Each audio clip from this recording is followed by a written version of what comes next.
नमस्ते दोस्तों, आज मैं आपको दो बिल्लियों और एक चालाक बंदर की कहानी सुनाऊंगा। यह कहानी हमें एक बहुत बड़ी सीख देती है। एक बार की बात है, एक बिल्ली को रोटी का एक टुकड़ा दिखाई दिया। वह बहुत भूखी थी और जल्दी से उस टुकड़े की ओर दौड़ी। लेकिन तभी दूसरी बिल्ली ने भी उस टुकड़े को देख लिया। वह उस टुकड़े के बहुत करीब खड़ी थी। दूसरी बिल्ली ने लपक कर रोटी का टुकड़ा उठा लिया। अब दोनों बिल्लियां एक दूसरे से झगड़ने लगीं। पहली बिल्ली चिल्लाई, मैंने इसे पहले देखा था, इसलिए यह मेरा है।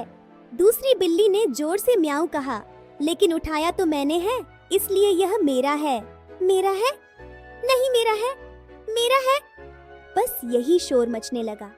दोनों जोर जोर से चिल्लाने लगीं। छत पर बैठा एक बंदर यह सब देख रहा था।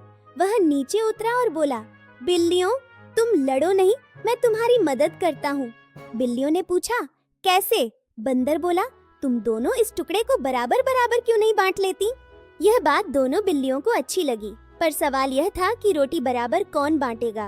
बंदर तुरंत बोला, यह काम मैं करूँगा। उसने रोटी हाथ में ली और उसके दो टुकड़े कर दिए। लेकिन बंदर ने जानबूझकर एक टुकड़ा बड़ा और दूसरा छोटा रखा। उसने कहा, इन्हें बराबर करना ही होगा, वरना तुम फिर लड़ोगी। यह कहकर उसने बड़े टुकड़े में से एक हिस्सा खा लिया। लेकिन अब दूसरा टुकड़ा बड़ा हो गया। उसे छोटा करने के चक्कर में बंदर ने दूसरे टुकड़े में से भी एक हिस्सा खा लिया। अब पहला वाला बड़ा हो गया। यह सिलसिला चलता रहा। बंदर कभी इधर से खाता तो कभी उधर से। बिल्लियां बस चुपचाप खड़ी देखती रहीं।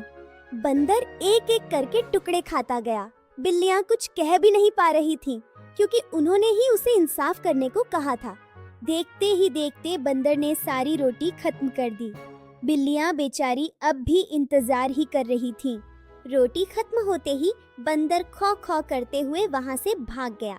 बिल्लियों के पास अब कुछ भी नहीं बचा था। बेचारी बिल्लियां क्या करती? उनकी आपसी लड़ाई का फायदा बंदर ने उठा लिया था। उन्हें समझ आ गया था कि झगड़ा करने से सिर्फ नुकसान होता है। अगर वे मिल बांट कर खाती तो भूखी न रहती।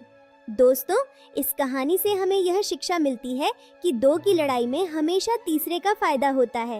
इसलिए कभी आपस में मत लड़िए, क्योंकि झगड़ा कभी किसी का भला नहीं करता। मिलजुल कर रहना ही सबसे बड़ी जीत है। उम्मीद है आपको आरव की यह कहानी पसंद आई होगी। ऐसी ही और कहानियों के लिए हमारे साथ जुड़े रहें।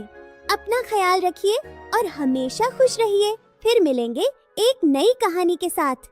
अलविदा।